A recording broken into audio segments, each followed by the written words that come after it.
El objetivo de esta videopresentación es desarrollar uno de los apartados del punto 5.1 del programa, que es la evolución histórica ¿de qué? De la evolución de los paradigmas en el estudio de la dirección de la producción a las operaciones.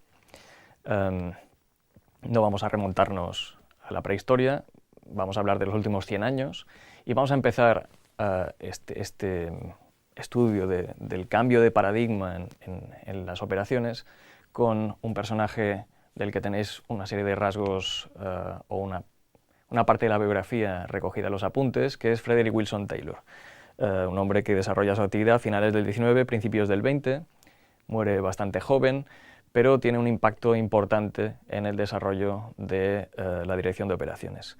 ¿Cuál era un poco el enfoque de este ingeniero americano? Su idea, él era directivo de una empresa metalúrgica en Pensilvania. Su idea era que el principal problema que tenían los directivos de la industria en aquella época era la falta de una referencia a la hora de poder exigir un rendimiento estándar a los trabajadores. No sabían cuánto podían exigir a los trabajadores, cuál era la productividad razonable que debía tener una factoría. ¿Cómo intenta resolver este problema Taylor?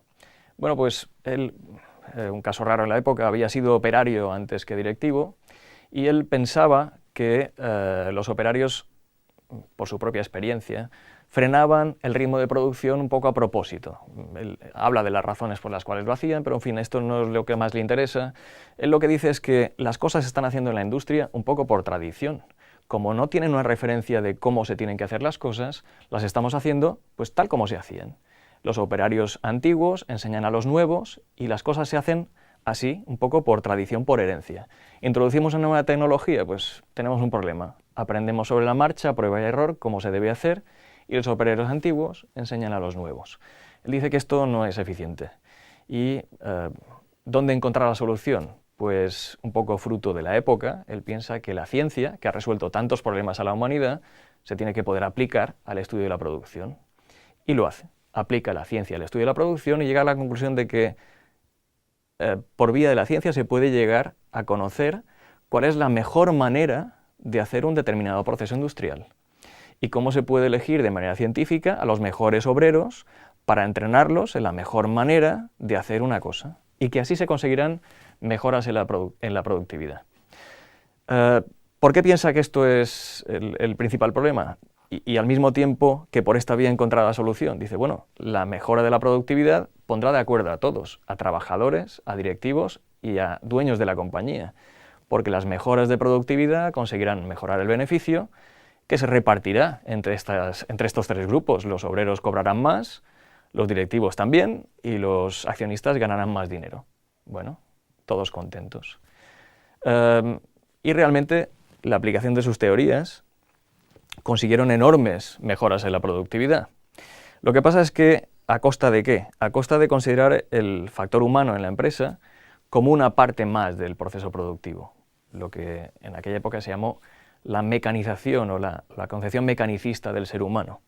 Esto le trajo bastantes críticas y, bueno, una de las más conocidas la tenéis en este vídeo, es un fragmento de la película de Chaplin, Tiempos modernos, que es una crítica directa al taylorismo y sus consecuencias. ¿Cuál era la principal consecuencia la que vais a ver ahí?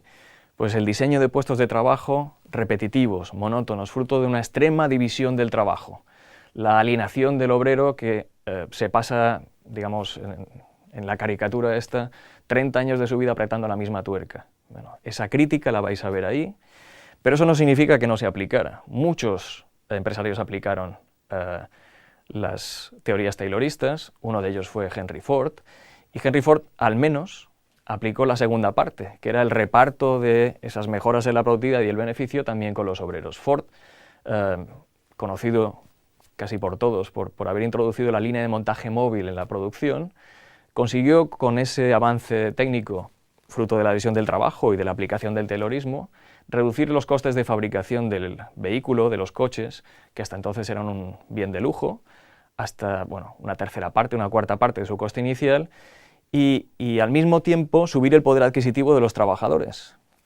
Al hacerlo, esto, bueno, unido a otras cosas, por ejemplo la venta a plazos, consiguió transformar la clase obrera en clase consumista, en clase media, que iba a conformar digamos, la mayor masa de consumidores que había conocido la historia y que ha cambiado el mundo. Es decir, el mundo no sería igual si el vehículo siguiera siendo un bien de lujo. Solamente el mundo es como lo conocemos porque el vehículo y otros bienes se han convertido en bienes de consumo de masas. Y hay una masa de consumidores que se convirtió en clase media. Aquí tenéis también un pequeño documental, también de 5 minutos, sobre la figura de Henry Ford y un poco las consecuencias de todo esto. Pero como digo, las críticas a la aplicación del Taylorismo fueron tremendas en la época, pero el paradigma no cambió inmediatamente. Pasaron los años y se pusieron en marcha lo que se conoce como los estudios de Hawthorne, llevados a cabo por Elton Mayo y otros profesores de universidad, que se iniciaron como estudios básicamente tayloristas. Intentaban averiguar si cambios ambientales, en principio en la iluminación de una factoría, producían cambios en la productividad. Pero los resultados un poco contradictorios que obtuvieron al principio hicieron evolucionar estos estudios hacia otras cosas y acabaron llegando a conclusiones como que la presión de los compañeros de trabajo es muy importante, la satisfacción en el trabajo, la motivación son tan importantes como el estudio científico del mismo y que no se puede despreciar, aunque nuestro objetivo sea mejorar la productividad, considerar el factor humano como una pieza más del engranaje sin tener en cuenta esos factores digamos emocionales, era un error. Y esto dio lugar, bueno, a todo lo que se conoce como psicología industrial, estudio de la motivación, etcétera, etcétera. Aquí tenéis también un pequeño vídeo que encontré en internet sobre estos estudios de Hawthorne. En los años 40 se cambia un poco la perspectiva, estamos en plena Segunda Guerra Mundial y digamos, la principal preocupación era mejorar la productividad, sobre todo en la industria del armamento. ¿Y cómo se consigue en esta época? Pues aplicando matemáticas. Tenemos un problema para optimizar una factoría, intentamos averiguar cuáles son las principales variables que están determinando la producción, el beneficio o los costes en esta factoría. Si conseguimos averiguar cuáles son esas variables y las transformamos en un modelo matemático, pues podríamos tener un problema matemático al cual podemos aplicar algoritmos de optimización que las matemáticas nos permiten en este momento y llegar a una solución que luego aplicamos a la realidad. Esto se conoce como investigación de operaciones y vais a ver algunas de estas técnicas los que hacéis GADE en una asignatura de segundo que se llama Dirección de la Producción y las Operaciones. Precisamente la dirección de la producción como tal no aparece en las universidades hasta los años 50. En los años 70, algunas empresas empiezan a aplicar la computación, es decir, soluciones computacionales a problemas de gestión de seguros, etcétera, etcétera. ¿Quiere decir que no existía, digamos, la tecnología adecuada para eso hasta los 70? No, la tecnología existía, pero era carísima. Solo en los años 70 alcanza, digamos, tanto la capacidad como el coste adecuado como para que las empresas empiecen a adoptar soluciones, digamos, para sus negocios. En los 80, el paradigma en producción y operaciones lo marca Japón. Japón había perdido la Segunda Guerra Mundial, pero estaba ganando la paz, según palabras de los americanos. Así que todo el mundo se gira hacia Japón intentando averiguar las claves de aquel milagro económico japonés. Ellos no inventaron algunas de las cosas por las que son conocidos, pero sí las aplicaron mejor y las mejoraron.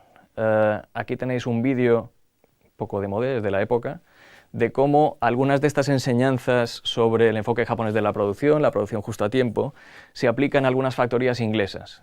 Es un vídeo un poco más largo, debe durar 12 o 13 minutos, y en el que un directivo de estas compañías, igual es un periodista, pero bueno, explica a pie de factoría cómo se están aplicando esas, digamos, esas directrices y qué resultados se están obteniendo. El enfoque japonés no solamente habla de mejoras en la productividad, también en la calidad, Y un elemento que está por ahí rondando es la robótica. La robótica tampoco la inventan ellos, aquí tenéis un vídeo en el que habla de los inicios de la robótica, pero sí son los japoneses los que mejor la adoptan y los que se acaban convirtiendo no solamente en las industrias más robotizadas, sino en los principales suministradores mundiales de robots industriales. En los años 90, lo que destaca es la automatización de las unidades de producción, sistemas CAD/CAM, es decir, asistidos por ordenador desde el diseño hasta la producción, y los sistemas de gestión, las ISOs, los FQMs, etcétera, etcétera. Y hoy en día, ¿qué es lo que destaca? Hoy en día no tenemos todavía perspectiva para decir qué es lo que destaca, pero bueno, en los últimos tiempos parece que el manejo del conocimiento y de la información está siendo la clave en el éxito de muchas industrias. Y bueno, solo para que tengáis una pincelada de lo que es, aquí tenéis un pequeño vídeo, es el que más me ha gustado, hay muchos más, sobre Big Data y la aplicación de Big Data a la actividad empresarial. Esto es todo.